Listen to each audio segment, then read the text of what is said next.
Olá pessoal, sejam todos muito bem-vindos. Hoje nós vamos falar sobre marketing pessoal. Não há, dentro da filosofia clínica, uma disciplina específica que trate de marketing pessoal. O foco da filosofia clínica simplesmente não é esse. O foco dela é uma terapia existencial e não marketing. No entanto, há vários segmentos dentro da filosofia clínica que acabam sendo úteis numa análise deste sentido. E um dos elementos dentro da filosofia clínica que podem ser muito úteis é o papel existencial. É um dos tópicos que compõem a estrutura de pensamento. E esse tópico, ele diz respeito aos papéis que nós assumimos diante das circunstâncias ou diante de uma relação com algo ou com alguém. Mas o que há de tão especial nos papéis que nós assumimos diante das pessoas, das circunstâncias e da sociedade? O que vocês acham? O que eles têm a ver com marketing pessoal? Muitos podem achar que à primeira vista nada, não é mesmo? Esse tópico, ele é basicamente responsável por nós compreendermos os rótulos, as titulações, as designações, as máscaras, os personagens que nós assumimos ao longo da vida. Por exemplo, se eu me denomino médico, eu não estou apenas me rotulando médico. Acontece que, junto com esse rótulo, vem uma série de outros caracteres que compõem o papel existencial de médico. Não apenas um único termo, mas toda uma construção, quase que de um personagem, de uma máscara. Toda uma série de emolumentos são assumidos juntamente com essa designação e essa postura numa relação com uma circunstância ou com uma pessoa.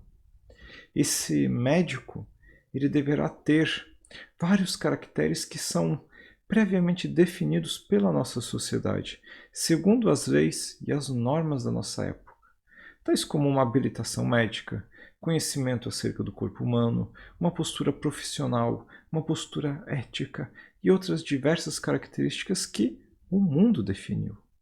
Além, claro, daquelas características que são da própria pessoa e que ele próprio, o sujeito, concedeu a esse papel existencial.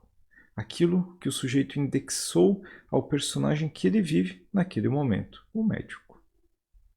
Quando eu chego na casa de um amigo, eu estou basicamente assumindo o papel existencial do quê?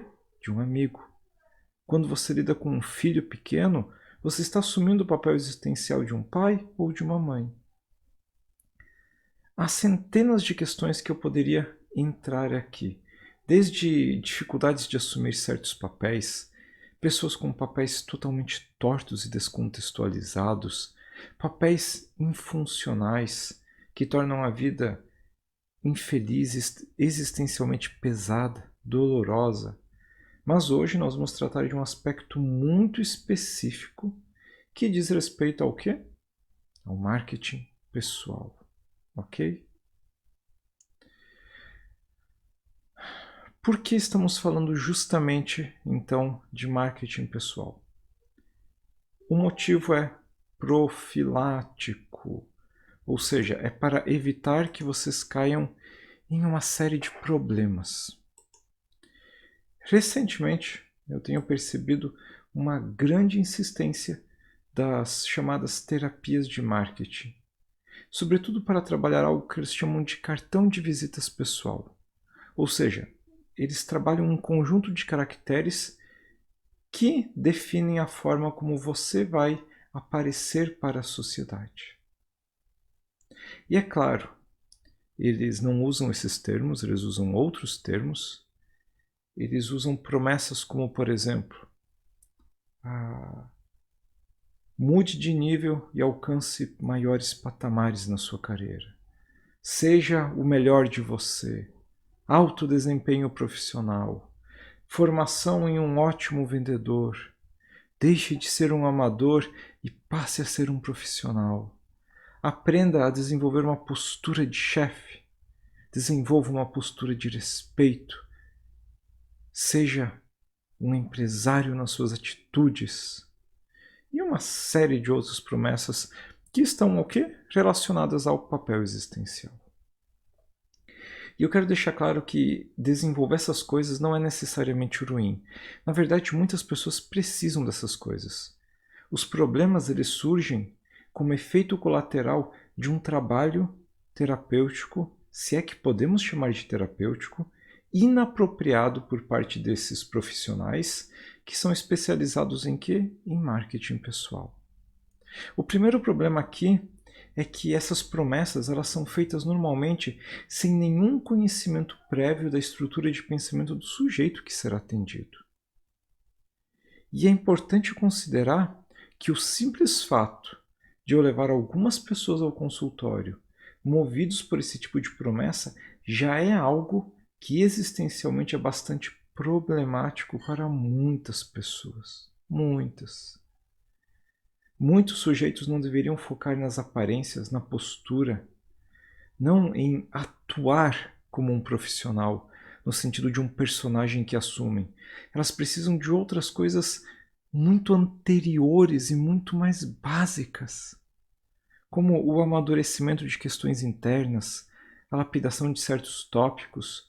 Do contrário, e em muitos casos, vai ser como se eu pegasse uma criança ou um adolescente e estivesse vestindo essa criança ou esse adolescente num corpo de um adulto e ensinasse elas a ter uma postura que socialmente trará respeito, que a curto prazo vai trazer resultados elevados, vai fazer a pessoa ganhar uma promoção, vai ser ela se tornar sócia numa empreitada, mas com o tempo, quando questões graves surgirem, ou mesmo quando ele tiver que tratar com questões banais do cotidiano, aonde esses papéis existenciais eles se enfraquecem, afinal de contas ninguém consegue manter uma fachada 100% do tempo. Quando isso acontece, você vê quem aquele sujeito é de verdade. Um cara que sabe atuar muito bem, que tem uma ótima postura, mas que por dentro muitas vezes não passa de uma criança ou um adolescente briguento, birrento, que se algo acontece já fica irritadinho, que não sabe perder, não sabe os limites que possui. E assim como uma criança de 10 anos facilmente se coloca na frente dos outros como sendo mais importante, quando muitas vezes está sendo imprestável em certas circunstâncias. Lembrem-se, papel existencial, a postura, os rótulos que assumimos não devem ser constituídos de meros gestos teatrais, ok? Senão a pessoa ela fica semelhante a um bolo podre coberto com um belo trabalho de chantilly. Pode até vender, mas uma hora vão descobrir como é o interior. Como que eu evito isso então? A cuidados básicos, ok? Por exemplo, esses papéis existenciais, eles devem dizer algo sobre a pessoa. Pois a parte mais importante a longo prazo não é o que ela aparenta ser, mas o que ela é. A sua competência, a sua ética, o seu profissionalismo, os seus resultados, e não os resultados a curto prazo, que fazem muito barulho e são um ótimo showzinho de passatempo, não a sua aparência, ok? Porém, o que a gente verifica na maioria dos casos é que esses personagens que os sujeitos aprendem a vestir nessas terapias de marketing pessoal, normalmente não possuem correspondência com o que de fato é a pessoa. Então ele se torna um ator atuando. E lembre-se, não se pode ser ator o tempo todo. E aqui fica uma dúvida. Quando você assume essa postura profissional, quando essa fantasia, esse personagem de fato fala sobre você, o quanto ele fala sobre você? Será que ele é íntegro? Ou você é uma daquelas pessoas que está fugindo de si próprio e por isso tenta ser alguém que não é?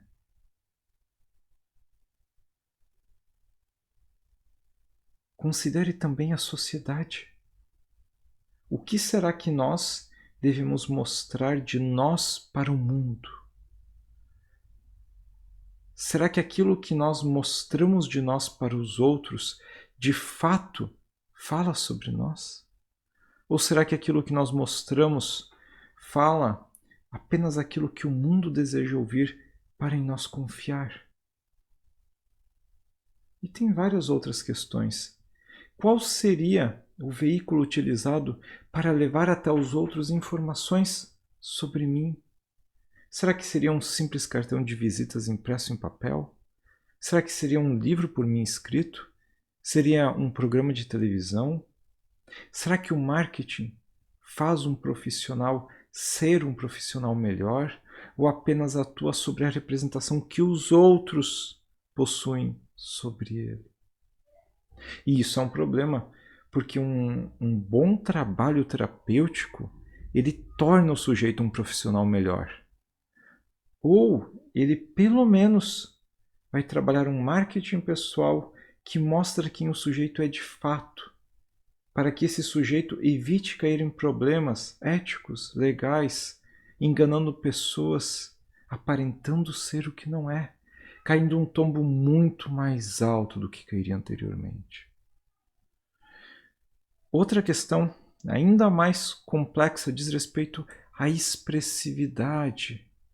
O quanto daquilo que eu expresso sobre mim próprio chega até o outro da forma como está em mim.